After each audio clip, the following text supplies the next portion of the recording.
Olá, galera. Na aula de hoje, nós vamos dar continuidade ao que vimos nos slides passados. Nós vamos falar sobre a estrutura geológica, formas e processos do relevo, dessa vez a parte 2. Nós já falamos sobre a estrutura interna da Terra, a divisão da crosta terrestre, do manto e do núcleo. Falamos sobre a formação e os tipos de rochas e falamos sobre a estrutura geológica do planeta.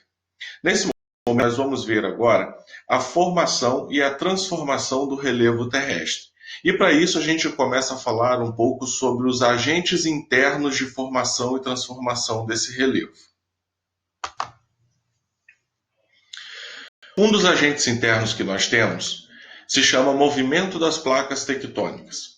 Como você pode observar no mapa que está à sua frente, o planeta Terra ele é dividido em placas tectônicas.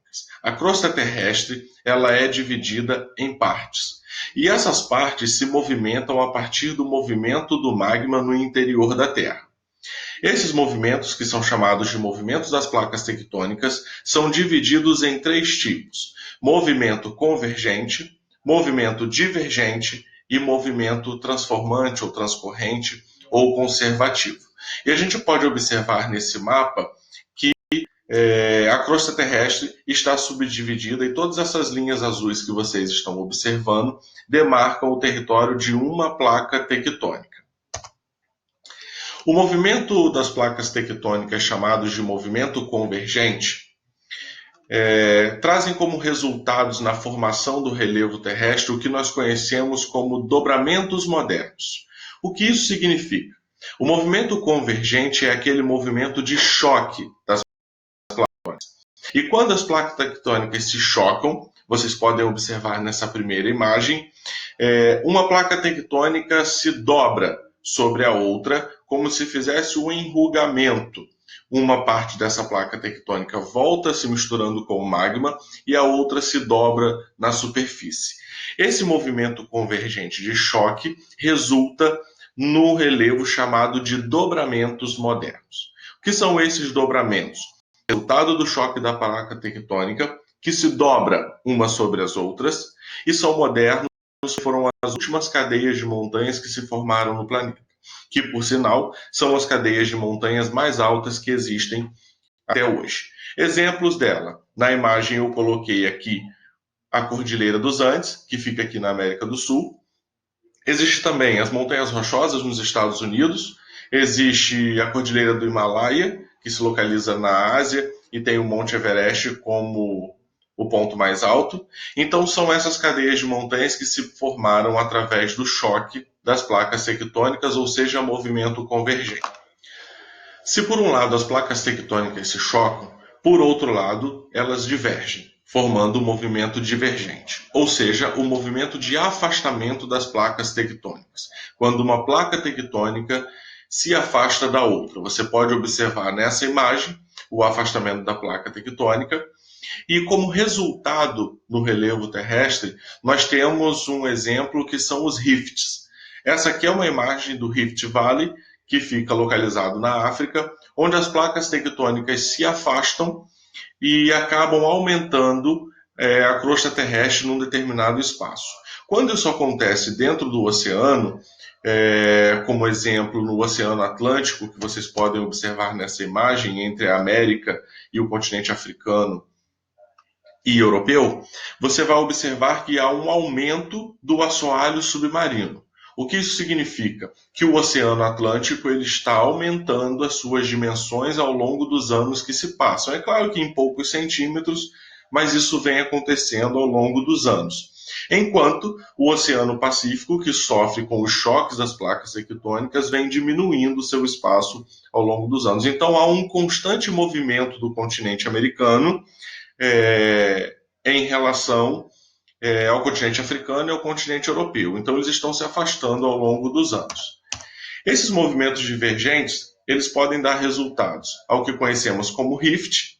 Eu coloquei aqui o exemplo do Rift Valley na África, e o outro exemplo é a dorsal meso-oceânica, ou seja, a expansão do Oceano Atlântico que vem acontecendo por causa do afastamento das placas tectônicas. O terceiro movimento é o movimento transcorrente. transformante ou conservativo.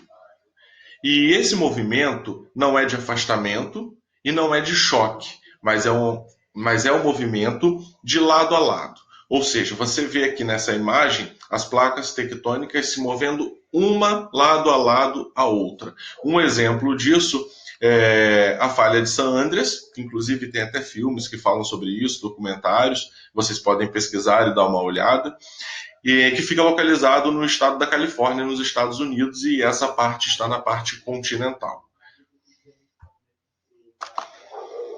E o nome dado a essa falha é chamada de falha transcorrente.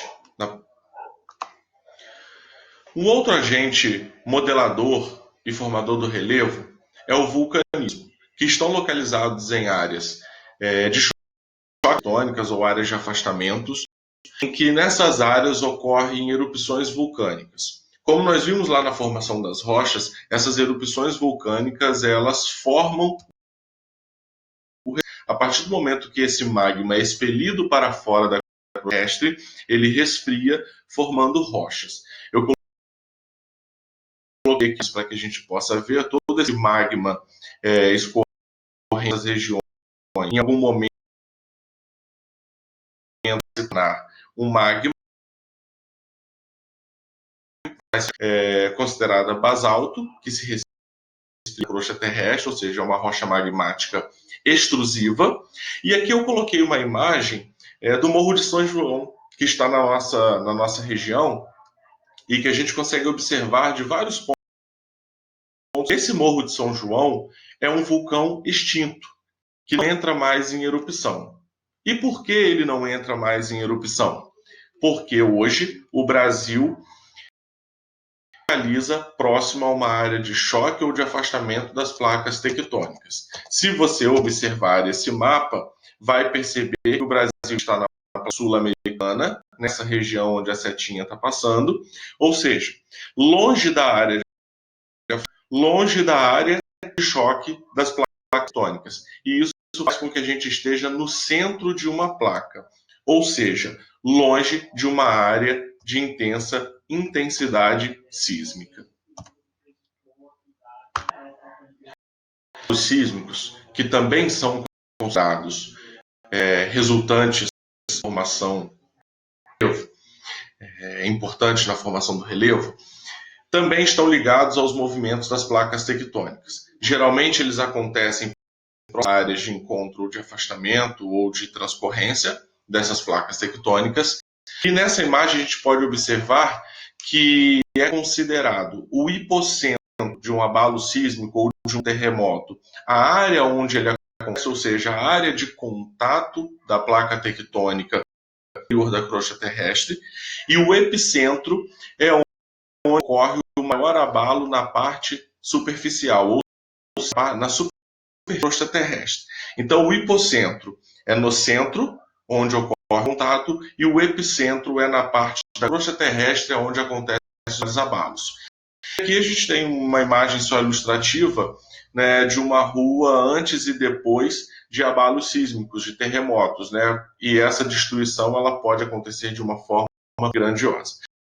Essas destruições hoje elas causam os maiores prejuízos nos espaços urbanos, também transformam o relevo de regiões onde elas acontecem. Mas o maior prejuízo hoje é um prejuízo urbano, um prejuízo social e um prejuízo econômico depois de uma tentativa de reconstruir todas essas áreas. Além dos agentes internos de formação, existem os agentes externos. Quem são eles?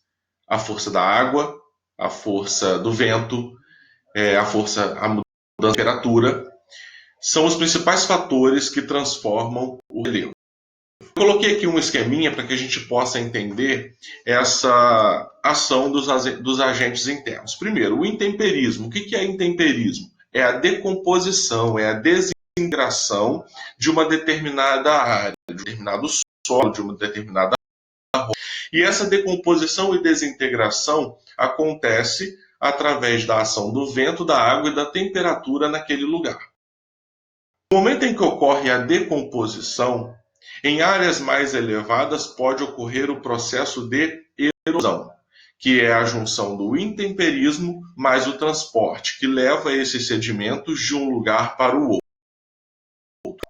Em lugares que você pode ver na imagem, ocorre a ação da chuva, do sol, do vento, fazendo com que os sedimentos se desprendam dessa região e acabem sendo levados para áreas mais baixas, como você pode observar aqui, que são chamadas de áreas de deposição ou áreas de sedimentação, a área que recebe essa decomposição que saiu de áreas mais elevadas. Além da ação do vento, da água e da temperatura, também existe a ação que é a ação humana que causa alteração no relevo, na paisagem, nas características do lugar. Exemplo, desmatamento, retirada de morros, pedreiras, retirada de rochas, tudo isso é ação humana sobre o relevo causando uma alteração. O intemperismo, ele pode ser considerado físico. O intemperismo relacionado à amplitude térmica, ou seja, a diferença entre a máxima e a mínima de temperatura. Vou dar um exemplo. Em áreas muito elevadas, em montanhas muito elevadas, como a Cordilheira dos Andes, por exemplo, onde há o congelamento ao redor das rochas, toda rocha tem fissuras. E essa fissura, à medida com que a temperatura cai, à medida que a temperatura cai, principalmente no período noturno, essa aguinha que caiu dentro dessas fissuras da rocha acabam dilatando porque congelam. Você já deve ter observado isso quando colocam água para congelar num refrigerador. E isso faz com que a água fique um pouco mais dilatada, forçando aquela fissura. Ao descongelamento, aquela rocha se desprendem, caindo para áreas mais baixas, né, se deslocando para áreas mais baixas. Isso é o processo de intemperismo mais o transporte, né, o sedimento que saiu da parte mais baixa. Congelamento, correnteza, né, a força da água, são intemperismos físicos. Intemperismo biológico, eles são causados pelas plantas e pelos animais. Como acontece esse intemperismo biológico? Através de plantas e animais. As raízes das plantas que se misturam no meio das rochas, que penetram nessas fissuras ao longo do tempo, fazendo com que haja uma decomposição, uma desintegração dessas, liberando sedimentos, ou até mesmo o excremento de animais, locais onde os animais mexem e ali fazem as suas necessidades, também podem causar esse tipo de transformação da rocha e do solo de um determinado. O intemperismo químico ocorre quando há uma alteração nas estruturas e uma modificação dessas rochas, ou seja, uma transformação dessas rochas. Geralmente acontece em locais onde essa rocha recebe uma grande quantidade de água, em que altera a composição dos minerais existentes numa determinada rocha. Bom, agentes externos, eu coloquei aqui algumas, né, o agente externo, o vento seria a força eólica, a força dos rios fluvial, a força marinha o mar, a força glacial o gelo, né, o congelamento e o descongelamento, laminar água, resultado em ravinamento, fossorocamento, que seriam áreas descobertas de solo, onde a força da água e faz com que esses sedimentos sejam carregados de áreas mais altas para áreas mais baixas. A gente vê muito isso em estradas, onde a gente passa e vê morros com algumas crateras, são alguns vossorocamentos que acontecem. A força da água da chuva cai sobre aquele lugar, o solo descoberto de vegetação e os sedimentos de áreas mais altas vão para as áreas mais baixas, abrindo ali crateras no meio daquele morro, certo? Estudem, fiquem atentos às atividades que eu vou colocar para vocês. Um grande abraço e até a próxima.